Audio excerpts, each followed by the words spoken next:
All right. Welcome back to another hour of Scotch Hour. I am Noah. And I'm Jesse.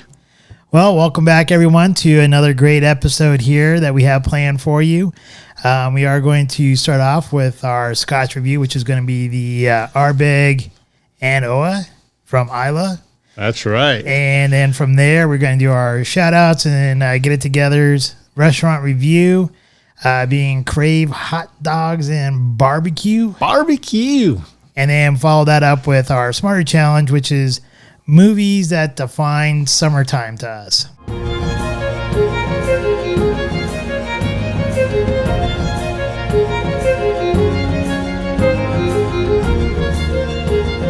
Scotch Reviewed. All right, Ardbeg An Oa. They call this one the barbecue smoker. I will say things I both love and hate about this tin. I love this nice, attractive metal tin. It looks masculine. It looks strong. What I don't like about it is the whole point of the tin or the box is to protect the scotch inside of it from light, of which this one you can see right through and clearly does not. And the top flies off. Dude, the top flies right off. It's kind of like when somebody's wearing a really tight top, huh? Yeah, man. You Like, snap the back. And practice it. I think I learned that from American Pie. Inside the tin does come a couple pieces of metal, if you will, made so you can soak some wood in the Ardbeg Scotch, and after you've soaked it, let it smoke in there in the barbecue. BBQ. Bottle itself, typical Ardbeg style, nice dark green, nice highlights, dark label, gold and cream tones on there. It's a great looking bottle. yeah, who doesn't like a nice looking Ardbeg bottle? Yeah, again, just looking at this, man, this not terribly expensive, right around the $50, $55 price range, I believe. Can definitely take this one to poker night. Maybe not last week's Stalmore 15, but I feel like you could probably take this one to a poker night. Yeah, I think you can take that one or even the 10, because I think the 10's like roughly right in the same price point. Yeah, it is. It's surprisingly well priced. Bad boy is 46.6 ABV, so it's a little bit heftier than some of the scotches we have been drinking later, in the last few weeks.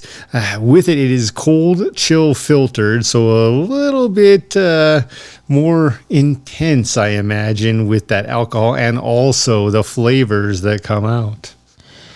Yeah, it's so from what I understand, right here, the An Oa is named after the mole of Oa, which is in the southwest side of Islay, and it actually offers a little bit of protection from the harsh weather from the Atlantic, right where the distillery is located there in Clydation, on the Clydation coast.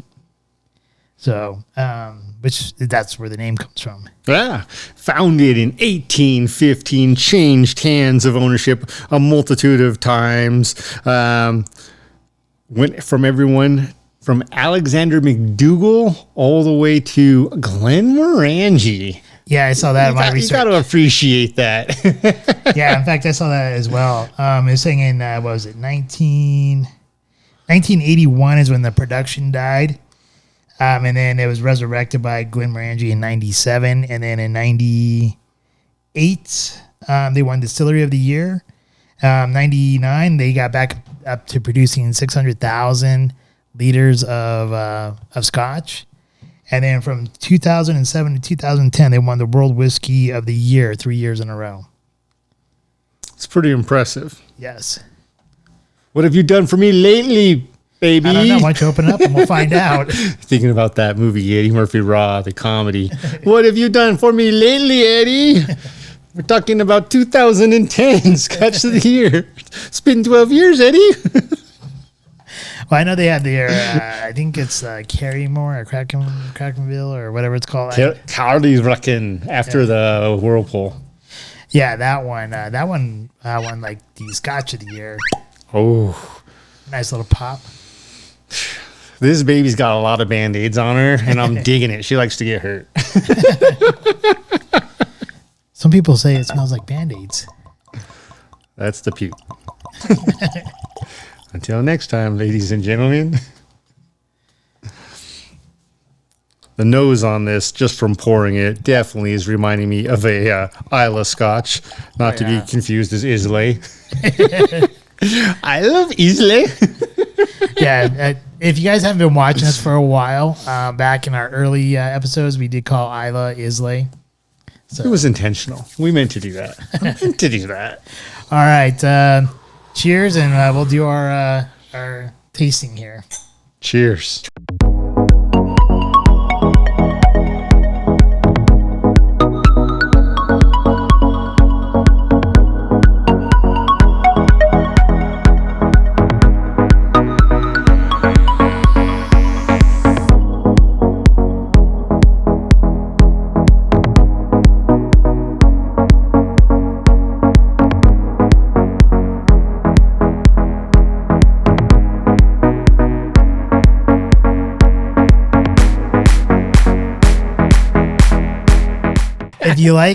If you like the type of scotches that come out of Isla, this is another great bottle from that region. And they do use the Pedro Ximenez barrels, as well as a char virgin oak, and use ex bourbon. So that's some of the that's what they age it in. But here, as far as I got, when you look at the color, for me, I got like a golden wheat color. Is what I'm going with here. And as far as the nose, for me, I get some nice peat from it. As we mentioned, that's kind of like the little bit of that Band-Aid kind of smell.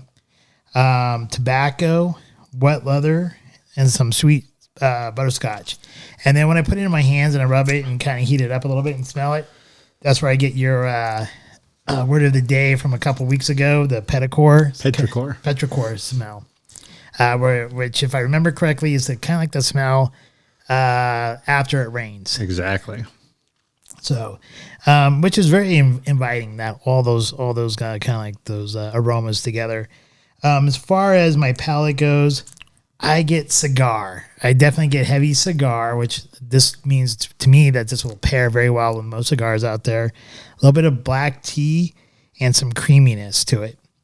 And then my finish is basically peat with smoke for days. Smoke for days. I mean, if you like that nice smoky flavor, it will sit there and it lingers there, and it has that also. It's also enhanced with the peat though, but you get that peat and the smoke. And honestly, I think it's a very good bottle there to take once again, maybe to a poker game. It's just a poker night. Make sure you can smoke inside, or you're playing outside. or in a well ventilated room. Yeah, price is no object. There's some vents in, baby. But yeah, I like this. I like this, and I think if you were to soak some wood chips in this Anoa, I think it might give a nice flavor to the meat. Yeah, for me, you mentioned kind of its production that they're using their bespoke cask, if you will, where they've got scotches from their ex-Ximenez, so the ex-sherry casks, their virgin oak casks, their ex-spicy bourbon casks, and then they've actually got some others that they've thrown in there which they don't list off. But I think you find those different flavors in the complexity of this scotch. Much like yourself, it's a light gold color to me, nothing dark or bold, so to speak, on the nose. It's interesting for something so peaty. It is super sweet smelling right off the bat, but not a bad sweet. It's a creamy sweet. And it almost finishes into a creamy orange chocolate on the nose to me. You get to the palate.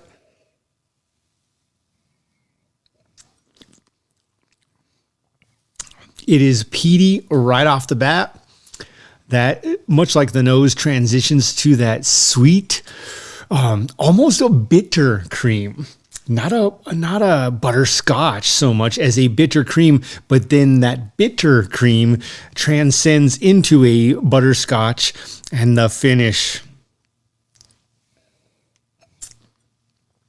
smoky, and we're going to use the word of the day, trickle, followed by hints of chocolate and peanut brittle. Trickle, by the way, is the after or byproduct of creating cane sugar. It's kind of a granular substance, different versions. The regular is just a little off-white. Then there's darker trickle, Treacle. And with that, you almost get a molasses flavor. I think is where that peanut brittle comes through.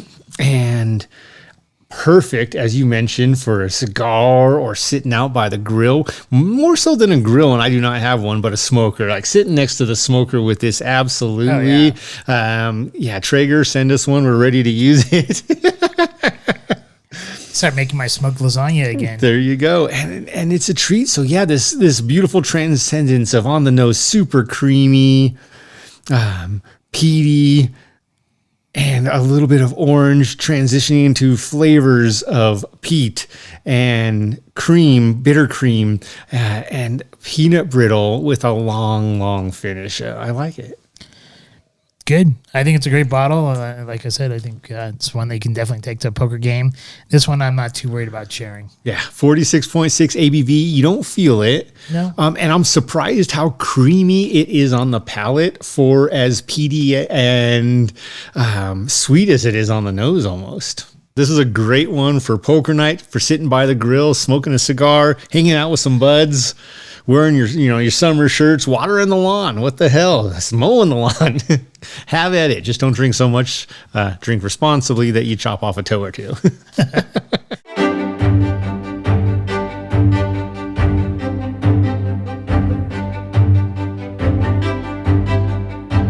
It's time for our shout-outs.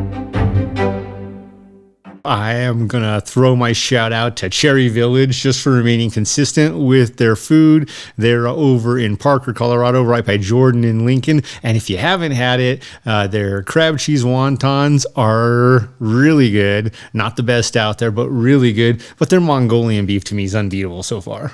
Yeah, my shout out goes to Pittacus Lore. That's the author of the I Am Number 4 book series, but they came out with a new series called Ashfall Legacy. And this new book, it's a whole new series. Doesn't have anything to do with the whole I Am Number 4 and that series. So it's the first book of the new series, and it's actually pretty good. It's about this kid who's half alien. His mom is a Earth person, and she's a human, and his dad is from this other planet. Sounds like Guardians of the Galaxy. Somewhat, yeah. I mean, there's a lot of stories similar to like something like that. But his dad is lost, and it's kind of like a race to get to his dad first. And his dad has found this other called I think something like the original race or something like that. And the Immortals? No, not the Immortals.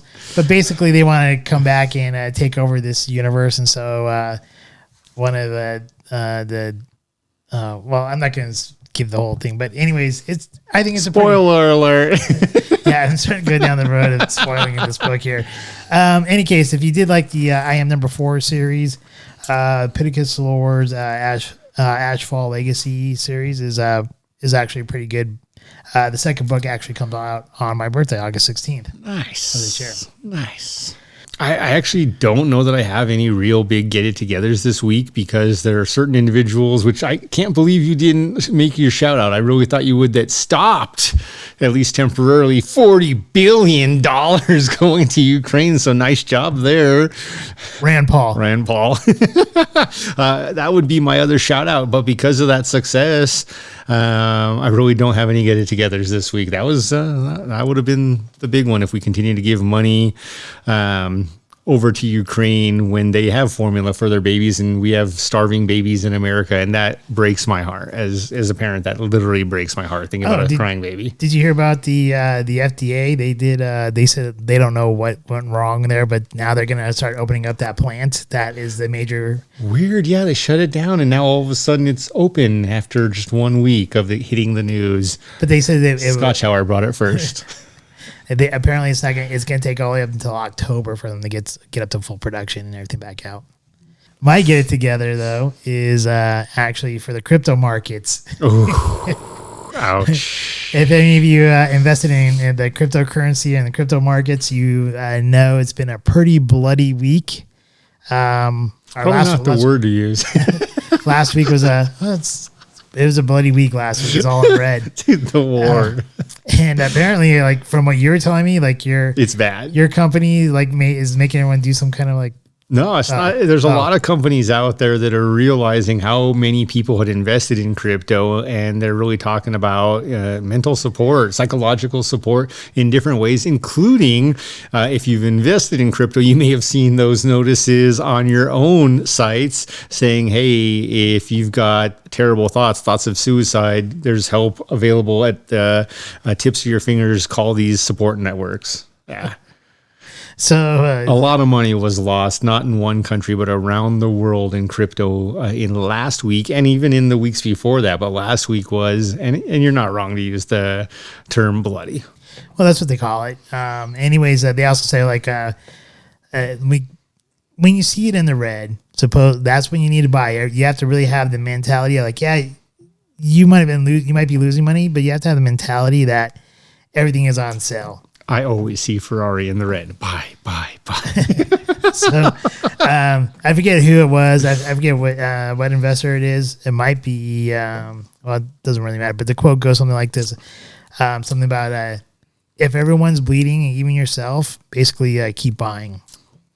Tried that once playing roulette. Ended terribly.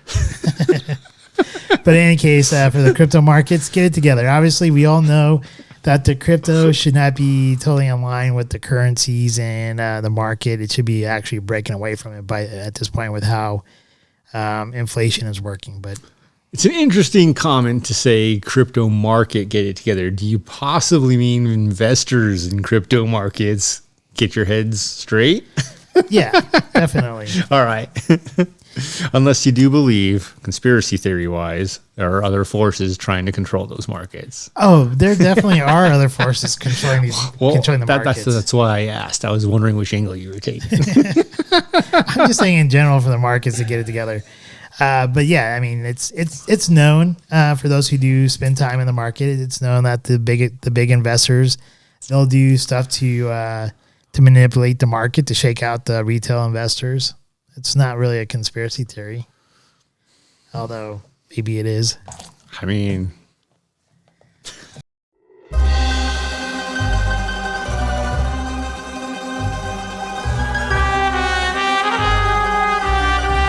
Restaurant Review.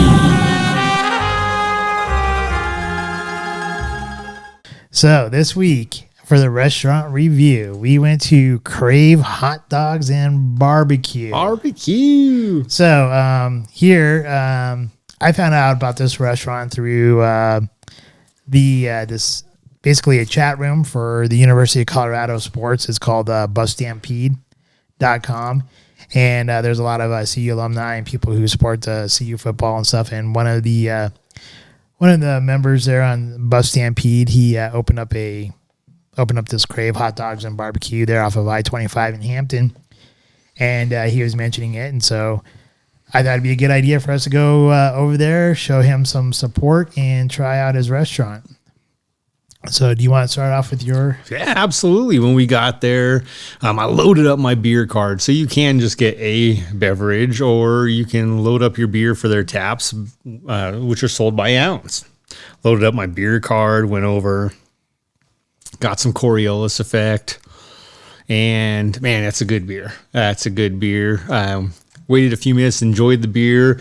I know you did the same. And then, man, I had to get a couple appies. So I started with the pretzel bites with beer cheese. They were pretty good. Very good pretzel bites. The best I still ever have had are at AMC theaters, which is just crazy to think about that a movie theater pretzel bite would be the best I've ever had. But they are better than anyone's.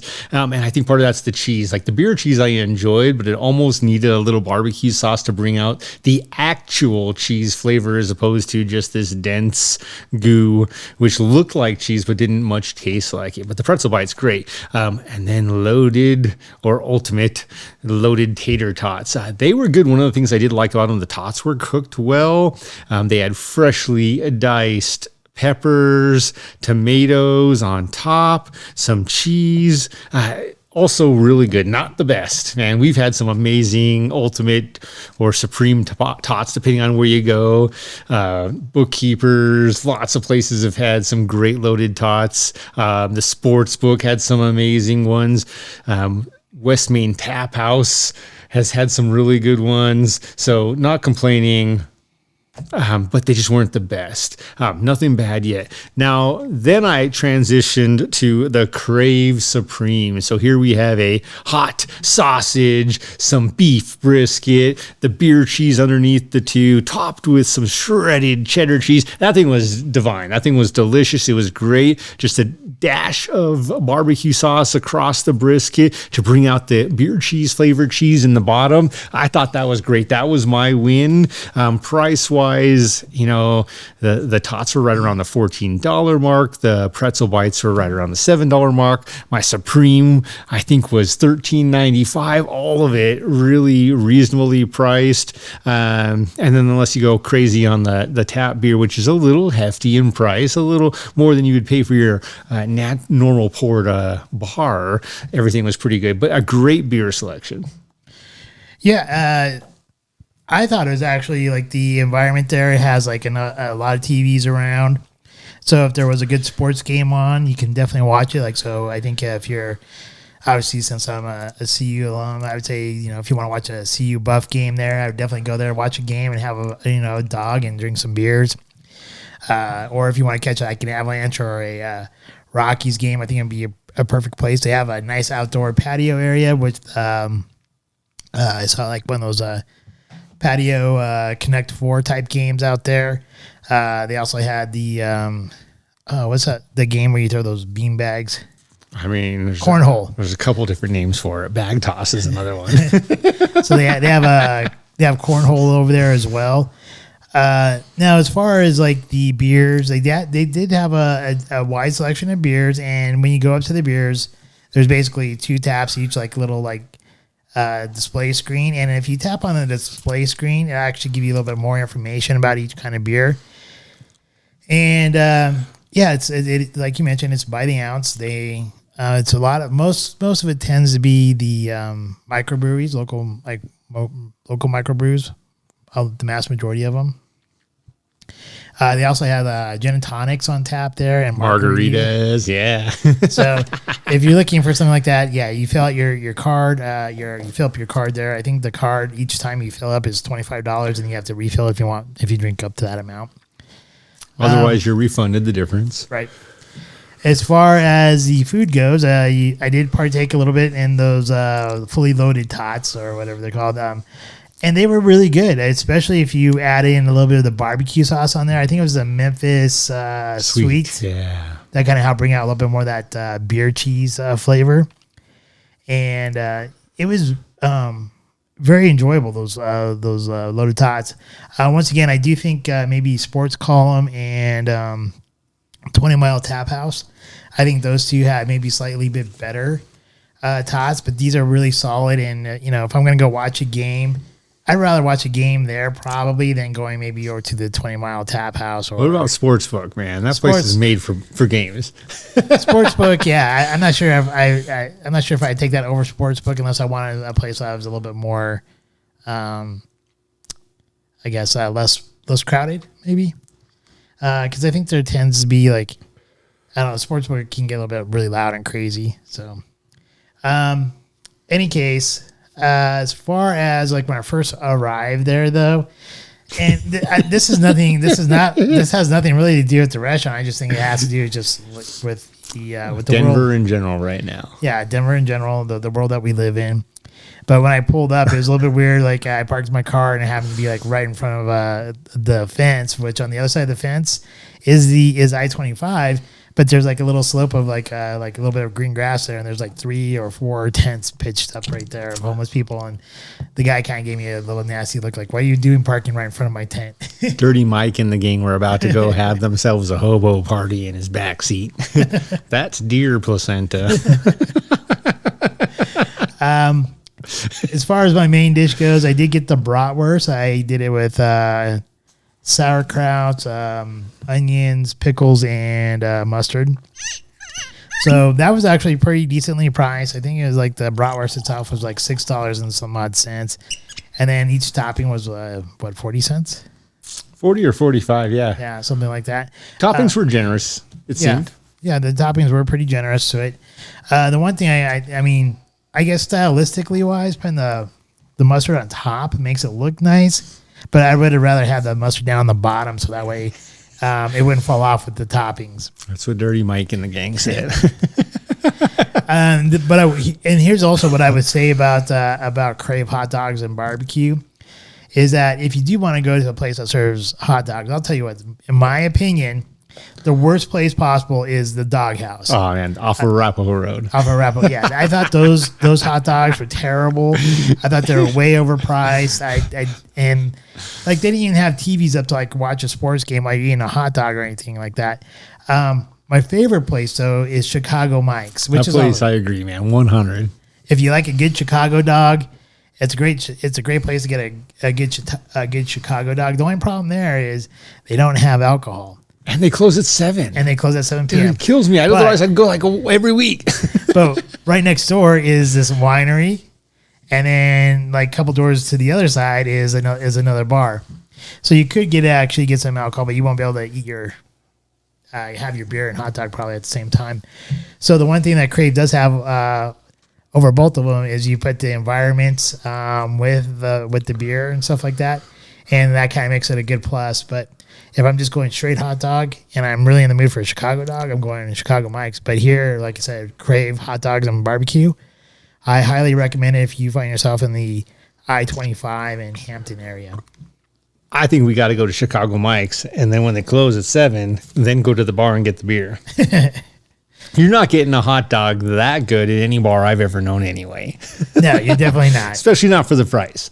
Yeah. So that's as far as ratings. Ratings. As far as it being date worthy, first date worthy, I think it depends on what kind of date you're kind of going for. If you're trying to like super impress a chick, maybe not. But if it's going to be more of like a low key, let's watch a sports game type of place, and chill or hang out and have a few beers and maybe play some like patio games. I think it'd be a great place to go. Food value wise, I give it probably like roughly a 7. I think I'm only laughing because like, what are you going to go do there? And last night I watched a movie where he was trying to explain the difference between laying pipe and laying cable. What are you trying to do? Which place are you going to go to? Anyways, I would give it about a 7 for the price value there. It's really clean on the inside. I did like the atmosphere in there. I think that was pretty good. So overall, I'm going to give it like maybe a 7.5. For me, and this is interesting because as we've gone to more places, particularly breweries that serve food, for me, ultimately, I do think the food was a 7. It was a good solid 7 for food. The environment indoors was a good solid 7. Outdoors, I'd have been sitting outside had they had any umbrellas, and maybe they do and they just didn't have them out yet. Maybe Jersey Mike and the gang borrowed them, who knows? But the patio had huge potential. You mentioned the games and everything else. I just don't think that potential was being used to its maximum potential. Again, had an umbrella been out there, I'd have been sitting out there, especially as it was cooling down. We're talking 6 o'clock in the evening in May. It was getting nice out there, and I would have stayed for another beer. But afterwards, what was up with the 2 little dingleberries being, trying to say we were getting free beers? That was just wrong. I don't know anything about that. I didn't hear that. Yeah, it was so weird. Anyway, there were a couple of miscreants in there that thought we were being miscreants, and it was, I didn't like that. Always these other characters, they look like they'd been there all day, though, probably since it opened. But the actual staff there, I thought was great. I thought they were fantastic, very Mike. attentive. Yeah, Mike did a great job, very attentive. Thank you, Mike. Made sure we got our food quickly, was honest with his recommendations, got us in and out, cleaned the place. You mentioned cleanliness. I think it's all there. First date worthy. Yeah, if you're not going to someplace formal and you're just looking to have fun, absolutely go get a hot dog or some nachos, some brisket nachos, by the way, or tots. And they have all sorts of things. I did have a bite of their mac and cheese that I thought could use a little love-in or a lot of barbecue sauce. But again, everything else was a lot of fun. And the barbecue sauces, they had 6 different types, and it was fun to experiment. You mentioned that with the tots, the different types of tots. The Memphis Sweet bringing out that cheese flavor from the beer cheese, and the original bringing out an entirely different flavor from the tot. It brought out that potato flavor, which was amazing. And so that was fun. That's where that kind of thing makes it first date worthy to me. Even second date, going to have some fun, going to hang out with a guy. It's a very casual place, I would say. So if you're looking for something fancy, it doesn't have a whole lot of sex appeal. You're not dressing up in a suit most likely going here, but you're going to have fun and you wouldn't be out of place. I would agree with that. And I agree, Mike, he was very super nice, very respectful. He did a great job. The staff did a great job. And that was a little bit weird. I think he was like the only one working. So like when I first arrived, I had to wait a little bit for him to help me out. But once the other worker got there, the service was definitely on par at that point. Yep. Good, clean fun. Overall for me, 7.5. Good. All right. So that's 7.5 for both of us. Good place to try it out. If you do find yourself there by the I-25 in Hampton and you're craving some food, definitely give Crave hot dogs and barbecue a try. Yeah. My whole thing when I drove up, I was super excited to see that it was right by the Regal Cinema right behind it, which doesn't work for my AMC. So I don't know why I was excited, but I thought it would be fun to find a place like that had great beer selections. And they had a good beer selection and some great food, and then walk over and watch a movie. But it didn't turn out that it was set up quite that conveniently. And then, it was time to go. About to leave, already packing. Come with me, I'm not really asking. We'll get away to a place where we don't know. Smarter challenges. About to see the world in action. What we can be, life with no distractions. We'll get away. This is. So the Smarter Challenge this week was movies that define summertime for us, or define summer. So I'll kind of give what I think a movie needs to have to kind of define summertime for me. Sex. So for me, it has to be a sense of adventure. Truly, I agree with that. That's great. A sense of building friendship. A little bit of mischievousness going on there. Absolutely. Wholeheartedly. Some wrongdoings going on. Maybe a little bit of lightheartedness, but definitely more along the lines of adventure, friendship, and mischievousness, and basically maybe a little bit of a feel-good feel to it. For me, I've always been more of a fan of summertime. Sports-wise, I like to play golf a lot. I haven't really done so too much in the last few years, but I do enjoy golf. And then being that I'm my birthday's in the summertime, I definitely do enjoy summer a lot more than I do winter. So that's kind of my lowdown of what my requirements are, the basis for a movie that would define summertime. What's your basis? Yours is very close to mine. And the one thing I would add or tweak this variance with was I was looking at the different decades. And it's really interesting to me because if you look at the past, really 2 decades, but the last decade at least, man, you're talking about summer movies. You've got blockbusters coming out there. There was Mamma Mia and some others that came out 15, 20 years ago that are truly just that summer adventurous movies. But otherwise, you're talking about Avengers, Iron Man, the Hulk, all these action Batman movies, all these things coming out. And it wasn't as lighthearted, you mentioned, in one sense. And I think there is a piece of that from some of the previous generations of 70s, 80s, 90s summer movies. So when I was looking at movies, I kind of picked a handful and then kind of dwindled it down. But then I really looked at, man, in the 70s, it was less sexual, so to speak, more adventurous, but it was also like a community getting together that made summer movies. It wasn't just one person, it was multiple people, sometimes entire communities. In the 80s, it was small groups of people, and in the examples I was able to come up with, they really focused on the boys. Now, you jump forward 20 years, you got Sisterhood of the Traveling Pants. They did a redone version of a younger male version that had been done 2 decades earlier. Then you get to the 90s. And this is where you get a little more adventurous, like super adventurous, and then also a little more serious with that adventure, like, hey, maybe going down the drug train route's the wrong train. But at the same time, maybe not. So, I think all the things you mentioned, adventure has to be in there. Friendship, camaraderie, communities getting together, or at least groups of people getting together are a big piece to me. The biggest pieces to me, I think there is growth with the camaraderie. There is individuals growing in these groups when you see that. And then also, man, that growth can also be sexual. It can be, in a multitude of different areas, intellectual. Typically, it has to do with growth because of adventure and experience. So hence comes in the sexual experience and road trip. You kill a cheetah?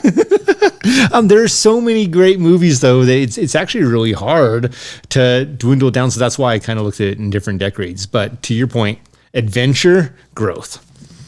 All right. So my first movie here that I picked, a movie that defines summertime that would define a summertime, is Fast Times at Ridgemont High. Woohoo! I can't remember what year that came out. By any chance, do you remember? I think it was like early 80s. Okay. Maybe 82-ish. Sounds probably right. I didn't look it up. My bad there on that. But we have Sean Penn, who's Jeff Spicoli. He was awesome. Judge Reinhold, who was Brad Hamilton. He's like the guy who, I think he was like the main guy who like ran the the fast food place. You nailed it. It's 82. Yeah, 82. Perfect. Nice one. All right. And then I didn't even know this, but Jennifer Jason Leigh is in that. And she's the younger sister of Brad Hamilton. And then obviously she was hot back then. And then obviously talking about hot women back then, Phoebe Cates. And I'm talking about when I was in 1982, by the way. I was just learning how to walk, but yeah. So I mean, she was really big back then, Phoebe Cates, and all those movies. She's like in Gremlins and stuff like that. That's right. So and there, here you just see like it's right there at the tail end of summer of the school year ending. And Jeff Spicoli, who's Sean Penn, his character basically had to go to summer school because he screwed up his grades and stuff like that. And it just basically, you see how everyone's kind of starting to progress through their time from like ending the school year going into the new school year. Yep. And I think just seeing the growth and the different friendships and how that all kind of develops kind of just reminds me of summertime, and plus it takes place in California, so it makes it a little bit easier to see that happen as well. Absolutely. How many movies did you write down altogether? I got a bunch, really, but that one would be like my early 80s. Okay, so for me, the first one I bounced out there, and this is where some of the different pros and cons come in. My first one is 1975's Jaws with Roy Schneider. Not Rob Schneider, Roy Schneider. And man, it's literally about summer, and much like Corpus Christi or these other places that open for spring break in summer, that's when these communities do all of their business. In this particular example, it's the 4th of July, and they're opening up the beach. Meanwhile, there's this killer great white shark out there preying on people, but they're trying to hide it. And I just thought the movie really did a great job talking about real world summers with a man, and then you've got the kids in it that are learning and being forced to grow up, and ultimately Roy Schneider. It's a bunch of mature boys, if you will, in this group who go out to hunt down this shark to protect their own community, their families. One of them's trying to do research, but at the end of the day, they're there to kill this thing or to prevent it from continuing to kill their own. I thought it was a great adventure movie, and it really was, because back then we're talking about a time when most people couldn't really consider or fathom what it meant to go out into the ocean more than just on a beach. And yet then we have adventures going into the deep, scuba diving is becoming a thing, submarines are being realized, things are happening, but Jaws was this great adventure most people could never consider. That's a good one there too. I didn't really think of Jaws as being a summer movie, but you're right. It does take place in the summertime. Yeah, and it's the dark side of summer, though. All right, so if I like your idea about doing it in the decade, so I do have one for the 70s. It's late 70s, so it's only a couple years before my 80s movie. So okay. My 1979 movie is Meatballs with Bill Murray. All right, that's another good one. Bill Murray, man, that guy has had an amazing career. Yeah, he has. So Bill Murray is one of the camp directors there. There's a bunch of kids who are at this camp, and you mentioned a little bit about sexuality. Obviously, yeah. In the late 70s, I think those kind of movies they're a little bit more free. Dude, they were a hell of a lot more free. With showing some things there. And it's a bunch of kids that go up to a camp, and you have basically two rival camps going against each other. And they have at the end of the year they have the camp Olympics and stuff like that. So it's a really fun. Here you got friendship building, you got growth going, you got young adolescents dealing with their hormones. It's real though. It is real. And I never personally went to a summer camp, so I don't know how one of those things I didn't either. I stayed home and made red hands, rosy palms. But then you have the growth there when they go battle out with the so-called I guess the yuppie camp. Let's face it, the skulls always win. So that's another really fun movie there that kind of shows summertime. Yeah, my only other one for the 70s was 1 year before yours, 1978's Dirty Dancing with Patrick Swayze and Jennifer Grey. That was when? 1978. Dirty Dancing didn't come out in 78. 78. I thought that was an 80s movie. Nah, 78. I gotta Google this. So Patrick Swayze, Jennifer Grey, it's basically this family summer camp, and he's teaching her how to dance.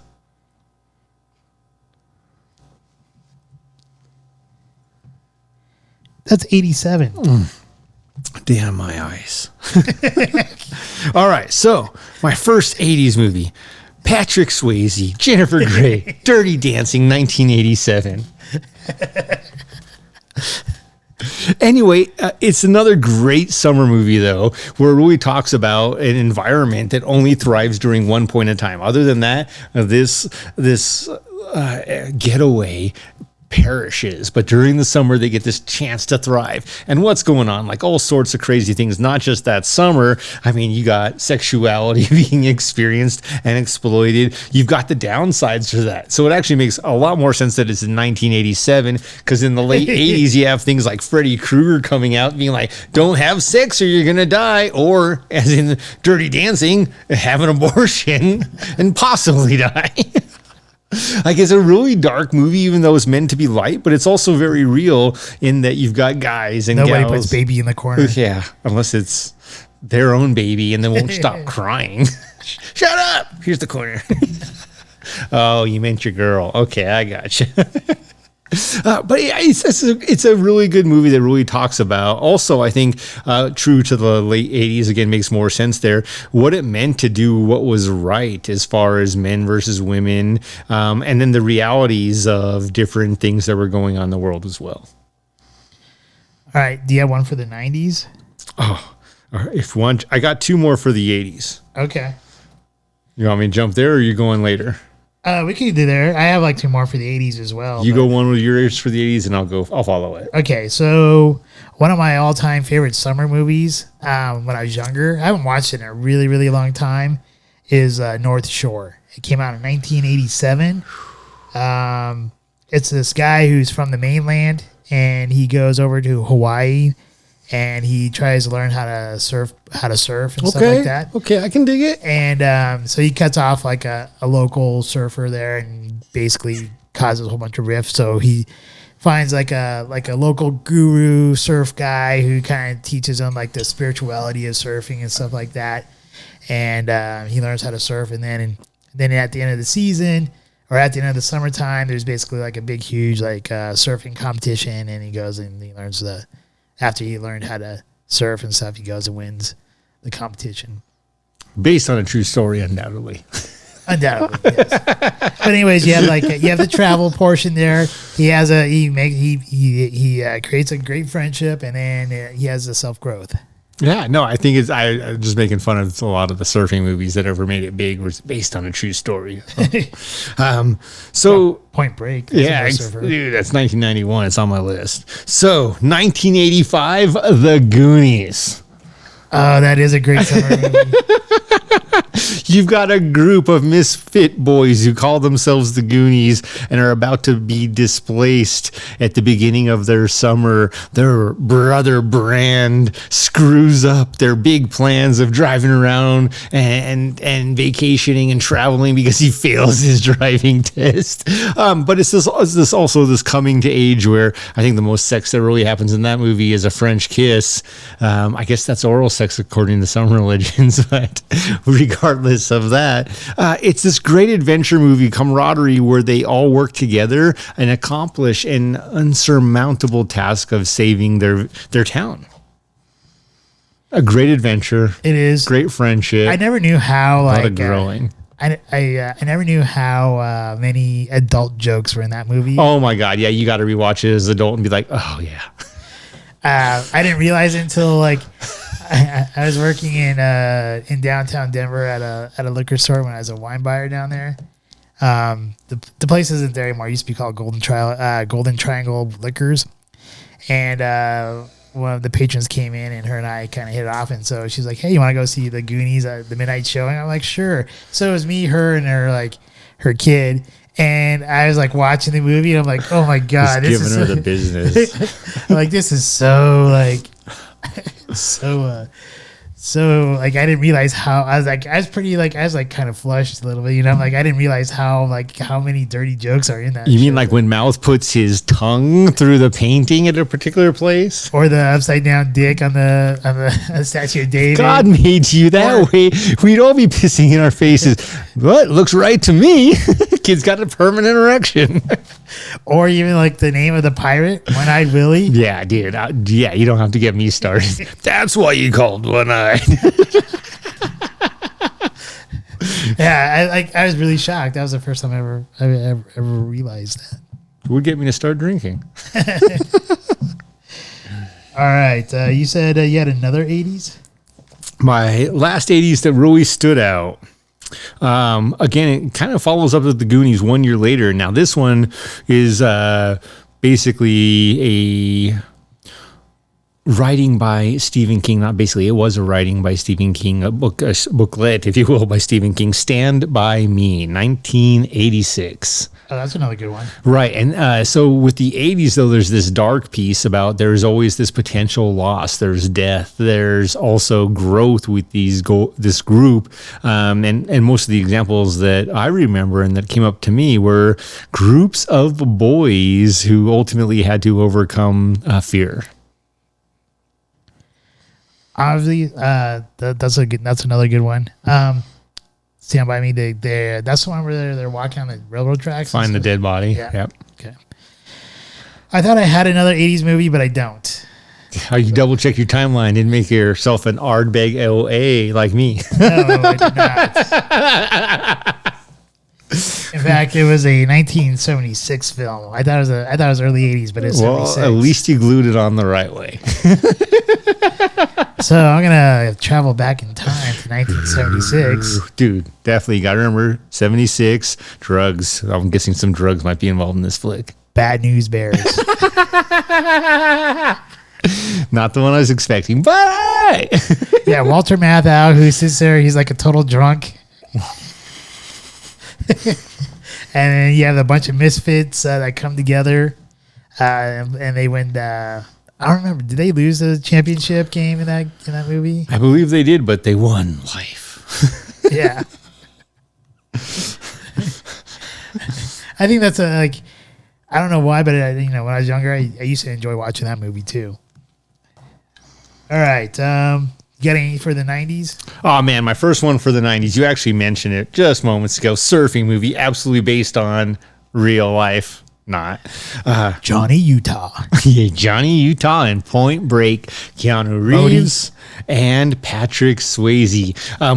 Again, this kind of falls in line with what was transitioning from the 80s into the 90s. And Point Break was a summer film, absolutely. But it was also a very serious summer film. You've got the bad guys and the good guys, and tons of adventure, unbeatable adventure, risking your lives for adventure and experiences. And that's the other piece. The experiences in all of these movies are what create the growth for all of the individuals involved. And again, in Point Break, you don't have a good summer movie without some sexual content. So it was definitely some dabblings in friends and family.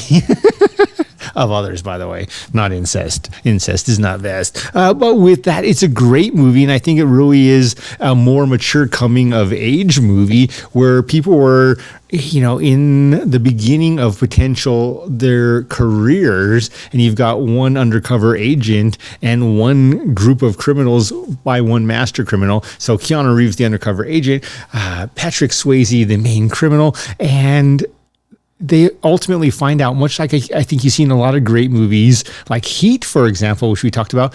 A lot of times the good and the bad have such close codes that the only thing that's wrong out of 100 different rules is one. And when that one can't line up, that's when there is a good guy and there is a bad guy. So my first movie I'm going to pick out of the 90s is Dazed and Confused. Oh my God. So that was my number 2, man. 1993. That might be the greatest. Well, it's definitely one. I don't know. For that decade, I think that is probably the greatest summer movie. It is an incredible summer movie. It's like right out of summer. Matthew McConaughey. Yeah, Matthew McConaughey driving up saying like, the best thing about high school chicks? What? The older I get, they stay the same age. Have you ever read any of the articles when they've interviewed some of the honest actors, Ben Affleck in particular, but any of the actors who were honest about what it was when they were filming that party? They said it was basically like a 2-week orgy, and it was them literally drugs, alcohol, living exactly what they were acting, as we saw in a lot of movies in that time period. And yeah, I was gonna say, you have Ben Affleck going around chasing kids, trying to hit them with the paddle. You have the young kid who just got out of junior high and become a freshman in high school. And Mila Jovovich? Well, yeah, she's in there. But then you had like the girls who are like doing like the air raid bitches. Air raid bitches. Yeah, Mila Jovovich is one of like the main 2 potheads in there with that other guy. I don't even remember what his name is, but they both play roles perfectly. Great movie, great summertime movie. Again, part of this is this adventure as they're really realizing what does it mean now that we're graduating and entering summer and the rest of our lives. And Matthew McConaughey, I think you and I talk and laugh about this line the same time. The guy like perpetually fails high school so he can go back because he's not ready to make that transition. It's like a more realistic version of Talladega Nights. Right. So you have another one after that? All right. After that, for me, we're jumping forward 3 years and we're going to 1996. Will Smith, Independence Day. Ooh, okay. And if you guys haven't seen this movie, huge spoiler alert, we've talked about the not so conspiracy theories. There are aliens out there, and these aliens decide to come to our planet because they want our resources. They're going to take over, and Will Smith helps lead a charge to save the world. No longer America, but the world, our independence from the threat of this alien group. Great adventure. The adventure here is a little bit more interstellar, so to speak, but a great adventure, and really talking about what does it mean to fight to come together, and ultimately grow to realize, man, we all thought we were the best things on Earth, and we are, but there's this whole universe and galaxy out there. Galaxy and universe. Definitely. And that's what takes place on July 4th, right? And they gives that speech when they go to defeat the aliens. Yeah, it's great. It's well done. It was a fun movie. Is it my favorite of all time? No, but do I think of that as being a summer movie? Yeah, that's real for summer, man. A lot of times there's a lot of fighting going on in summer. All right, so another 90s movie for me. This was actually at the beginning of the decade, 1990. That movie is Side Out. It's a volleyball movie, beach volleyball. C. Thomas Howell is this kid who comes in from Michigan. I think he has I think it's California, meets I don't know how he I forget. It's been a while since I've seen this movie. I wanted to watch it. I just didn't have enough time to watch it over the week to just to re-familiarize myself with it. But I do remember enjoying the movie a lot. And it's another one of those ones where the guy comes out from somewhere else. He has personal growth, finds a mentor, ends up becoming, goes into like a beach volleyball competition. And so him and his mentor, they play beach volleyball. And so you got the personal growth, the adventure, and all that stuff again. Two grown men playing with their ball. All right. My last 90s film was not that much of a growth film, but it's 1997's I Know What You Did Last Summer. Oh, yes. If you haven't seen this film. Jennifer Love Hewitt? Yeah. Back before, I don't know what went wrong. But a bunch of high schoolers end up taking out some man walking across the street, throw the body into the water, and then 1 year later, threats of his retaliation and revenge confront them. Definitely a growth moment, more along the Scream line, but just it is a summer thing. It's like you're doing things in the summer. They were drinking and driving. Do not do that. Drink responsibly. And they take somebody out, and it turns out they didn't quite take them out. That's I don't think I've only seen bits and pieces. I don't think I've ever seen that one all the way through any of those. It's one of these movies where Freddie Prinze Jr., lots of actors and actresses are in it. It's like, what happened to these people? Some of them made it big. Freddie Prinze Jr. did great for a little while after that, and then he just fell off the planet. Jennifer Love Hewitt, no different. All of them really did well for a while, and then it was over. Game over. Game over. All right. So early, are we going to go into the 2000s? Yeah, man. 2000. All right. My early 2000, which is 2001, American Pie 2. Dude, it's on the list. It's on the list. It's the best. It might possibly be the best of the American Pie movies. Yeah, and here they're at the beach house. Like I wanted to go with American Pie, but that actually takes place during the school year. And then you'd never be able to eat American Pie again. Yeah. So with American Pie 2, this actually does take place in the summertime. I think this is about they're all talking about this like their last summer together, and they rent out a beach house, and then Stifler and all them, they're like Stifler's mom. Stifler and the guys, they paint houses and stuff, and then you got Shitbrick. I think Shitbrick's the one who ends up hooking up with one of those women in that house or whatever. Yeah. The Shermanator.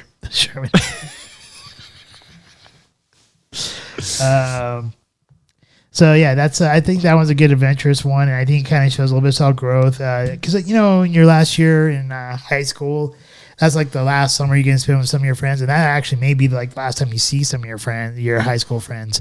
Because once you all like go your separate ways to like different colleges or whatever you pursue in life, That's like the one last hurrah that you have with some of them. Occasionally, you also like us and Brian when he's here. I've known you guys forever, and so that didn't really occur. We didn't really all go. We all went our separate ways. We all stay in contact though. Yeah. Brian, this poor guy, man. I don't know what kind of probes the aliens have in him right now, but we're hoping he's safe safely this summer. Hopefully he comes back. Man, for me, the early 2000s was a little bit darker, and I had mentioned this to you once previously, and it's Little Miss Sunshine. And again, I think it's real in the summer. So when you think about summers, especially as a family, if you've grown up and there's more than just one of you, then you realize, so you've got typically a father figure or a father, a mother figure and a mother.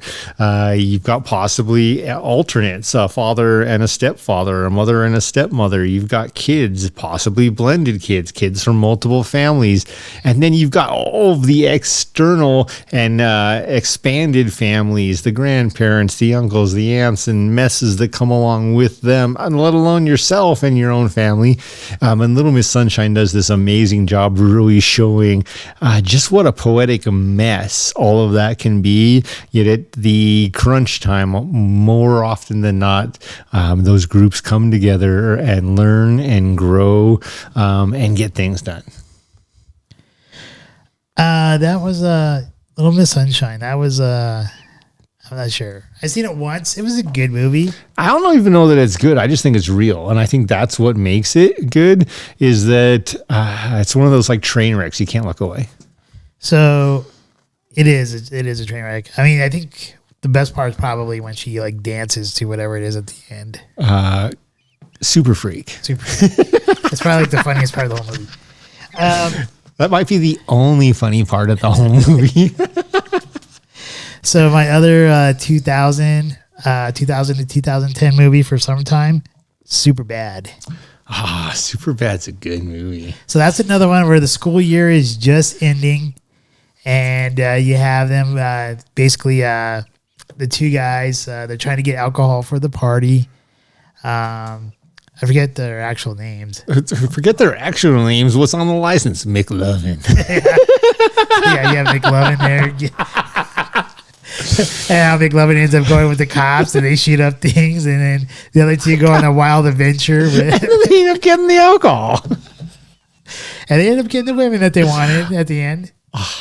I mean, either that or they was like dead and high or something. I don't know how that always happens. I always played the safe road and never got the woman. So here's a question for you. This is a little bit of sidetrack. There's a movie that you told me about, which is Scott Pilgrim versus the World. Oh, yeah. Is that a summertime movie? It takes place in Canada, and there's a lot of snow. I don't believe it's during the summer, but man, Okay. it's a great movie nonetheless. All right, never mind then. All right, do you have another one for the mid or the early 2000s? No, that's kind of where it ended for me, because after that, we really get into, Mila was born in 2002. Aiden in 2004, and after that a lot of the movies that came out were hero movies, and possibly part of that was just life, and part of that was for me just the psychological. The next closest thing, but most of them I don't believe actually happened during summers, were like Fast and Furious movies. But any of those movies, whether it's heroes and camaraderie, a lot of them are happening where again there's travel, there's growth, there's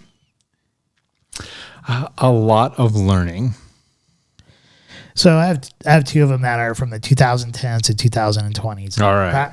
Maybe possibly three. I have to still check the date on one of them. But one of them that came out in 2017, It, the remake of It. Definitely a summer movie. And true to like Stand By Me, one of these growth moments, adventure, learning experience. Exactly. It has all the things that you want. You have it's summertime. You have a group of friends. Sex. There's the sex part in there. You have there's like the sexual tension. Right. Then you have the growth, right? Self-growth. Usually happens if you're going to have sexual tension. Another one here that you may not have seen is Midsummer. Ooh. So midsummer, these guys, they go out to I don't know, maybe Norway or something like that, Okay. and they basically end up these people, like this weird cult, if you will. They bring people with them to their cult, and so they travel all throughout the world.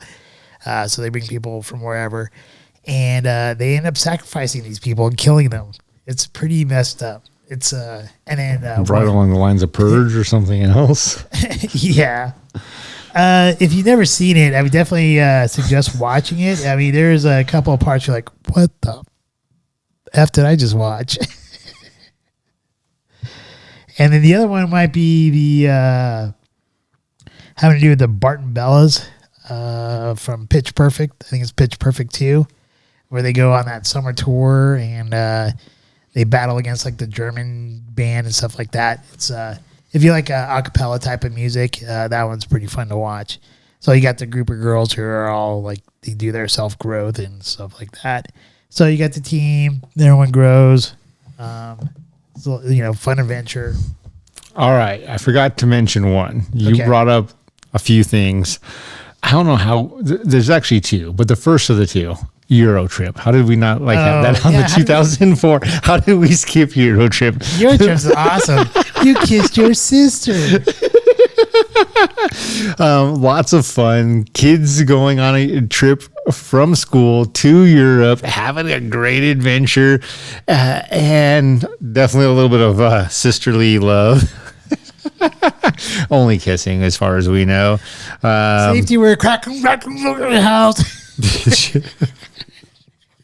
But what a fun adventure! Like it's crazy. Yeah, there's some drinking going on. Oh, that brings up the other one, Hostel, that we talked about.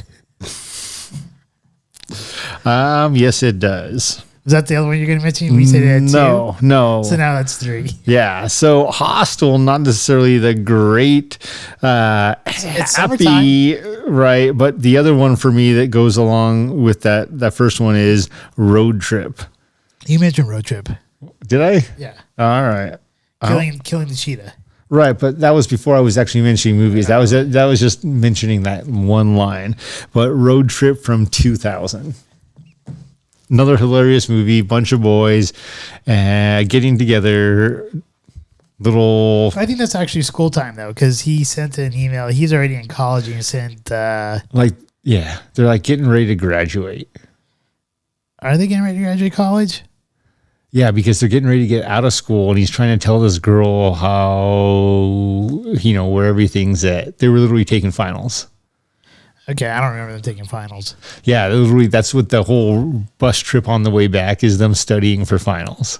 Okay. And he passes with a D. Anyways, I think Amy Smart was the better choice there in that case from his girlfriend. What happened to her? This is what I'm talking about. That generation. We're talking about 2 decades ago. What happened to all these super sexy people? I do not know what happened. Oh, They all fell off the planet. Amy Smart is now actually in a new TV series that's it's a Marvel series called Stargirl. I take it all back. She plays the mom. Wait a minute. I take it not on the way back. Is the mom hot? Are we talking like Stifler's mom? I would think so. She's a MILF. What does MILF stand for, Noah? Mother, I like to be. Friend. You guys know the term friend. I'm gonna friend you real quick on Facebook. I don't think anybody can friend me on Facebook. Yeah, at the no moment. kidding. You're in jail again. Look, Noah Tavares, Mr. Tavares is back in Facebook jail. There's something I Doing should be. 5 consecutive life sentences For something I didn't. There's something I didn't do this time. for posting something we had already said was okay for him to post. Guilty Exactly. until proven innocent. Yeah, and I can't even appeal it the second You're like the time. Johnny Depp of Facebook. Amber Heard's like, guilty! And they're like, all right. All right, so if you guys have any other if we missed any other great summertime movies, just put those in the comments. Those are just some of the ones that we've thought kind of relates to what defines summertime, at least for me and for Jesse. Any last words you have about the movies? And No, we didn't include lots of generations, lots of decades, because of course you have things like The Graduate and other great summertime movies. Not enough time in one show to do that. So yeah, as Noah said, if you have some great movies, please let us know, and we can always potentially revisit that in the future. Yeah, or if you disagree with us on any of our movie choices, let us know that as well. Yeah, All right, what's our next week's topic? All right. Next week's Smarter Challenge. Which is the best Fast and the Furious movie? And why? That's good because I just got done watching the first 7 recently. Yeah, you're pretty good. I got to watch the Fate of the Furious 8 or whatever, and number 9. Yeah. Number 9 was kind of funny. Dude, there's a lot of great things going on in that series. Also, a lot of adventure. But yeah, which is the best, top 3, if you will, top 3 of the movies, top 3 actors throughout the movie series. If you listen to the music and enjoy the music, top 3 scores. So, okay, I have to ask this question, though. Is Hobbs and Shaw going to be part of this? Hobbs and Shaw is part of the Fast and the Furious series. Okay, yes, just making sure because it's a little bit of a spinoff. I mean, they're coming out with part 2 to it for Fast and the Furious. It's in the works. It's in the writing. Like I looked it up with, my kids love this series, and we looked it up. They've already agreed. Like it's just a matter of time. COVID slowed a lot of things down. Otherwise, it would probably already be out. Because I really Dude, that was awesome. I really did like Hobbs and Shaw. Plus, I also did my own personal podcast on that one, which really relates to what we just lived through the past 2 years. Things that make you go, Yeah. So anything else that we want to mention before we wrap up and tell the people goodbye? No, Fast and the Furious. Next week's Scotch is the Ben Riach 12, 3 cask matured space side single malt Scotch. Get it, share it, enjoy it during the show while we do. Thank you, you guys. It's been a fun show, Noah. Thank you. I think it's been a fun show too. Thank you, Jesse. Thank you, Stifler's mom. Stifler's mom. You know what we need right now? White Castle. Dude, we do need White Castle right now. And ride on the back of a cheetah. All right. So if you're listening to us, thank you for listening to us on Google Podcasts, Audible, Spotify, and Podbean. If you are watching us, that means you're watching us on YouTube or Rumble. So thank you for that as well. Please like and subscribe to our podcast if you like what we're doing here. If you want to give us support, if you look in the comments area, the very first thing in the comments, you'll see, or in the description area, there's a link there for Podbean Patron. You can take that link there and you can do as minimum as $1 donation there for us, and that all goes back into our podcast. Thanks again for watching us or listening to us, and you guys all have a great night. Same Scotch time, same Scotch channel. Hey, what movie was Felicia in? Friday. Well, another good summer movie. Wrap this one up. Bye, Felicia. Bye, Felicia. Cheers. We hope you enjoyed this evening's episode of Scotch Hour. If you did, please like, share, and subscribe. Also, if you have not done so already, please become a Patron member, with memberships starting as low as $1 a month. Thank you, and hopefully you have a wonderful evening.